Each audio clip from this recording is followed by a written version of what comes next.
इस संसार में प्रत्येक व्यक्ति प्रसन्न रहना चाहता है, लेकिन यह भी सच है कि हर कोई प्रसन्न नहीं रह पाता।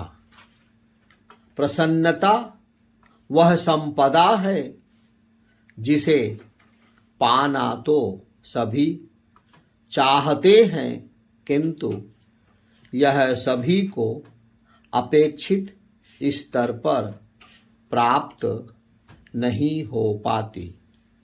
इसका कारण भी यही है कि अपेक्षित प्रसन्नता के लिए हमें उसी अनुपात में प्रयास भी करने पड़ते हैं। प्रयास अधूरा रहने की स्थिति में जब मन की आकांक्षा पूर्ण नहीं होती तो प्रसन्नता दूर भागती है।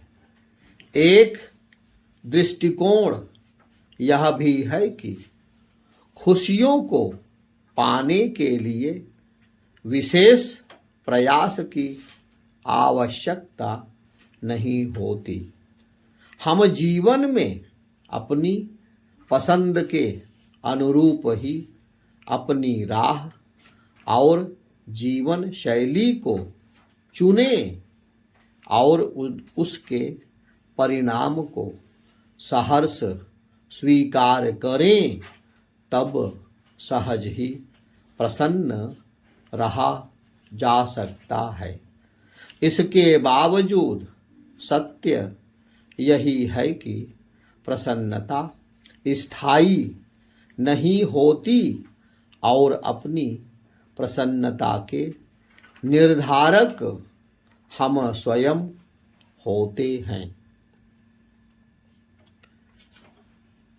वास्तव में प्रसन्नता के लिए किसी माध्यम की आवश्यकता नहीं होती।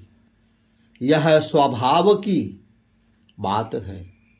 यदि आप खुश नहीं हैं तो बेहतर होगा कि आप इसके बारे में चिंता करना बंद कर दीजिए, किंतु होता इसके विपरीत है। मनुष्य का मन ऐसा होता है कि उसके अंतस में वही बात कचोटती रहती है जो उसे आहत करती है। इस स्थिति से बचना चाहिए, क्योंकि चिंता से हमें समस्याओं का समाधान नहीं मिलता, अपितु समस्या और विकट होती जाती है। प्रसन्न रहने के लिए कुछ बातों पर विचार करना आवश्यक है। अगर मन में कोई ऐसी बात है जो निरंतर दुख दे रही हो तो उसे विस्मृत करने पर ध्यान केंद्रित करें। अतीत को पीछे छोड़कर वर्तमान में जिएं। भविष्य की चिंता भविष्य पर ही छोड़ देनी चाहिए। यह आवश्यक नहीं कि भविष्य की चिंता में वर्तमान को ही पीड़ा दें। किसी भी कार्य को ना टालें, क्योंकि उसे करने में जितना कम समय खर्च होगा उससे अधिक समय उसकी चिंता में बीत जाएगा और अंत में अपनी तुलना किसी से ना करें, क्योंकि प्रत्येक प्राणी में स्वयं में प्रकृति की विशिष्ट रचना है और स्वयं को भी इसका उदाहरण समझना चाहिए।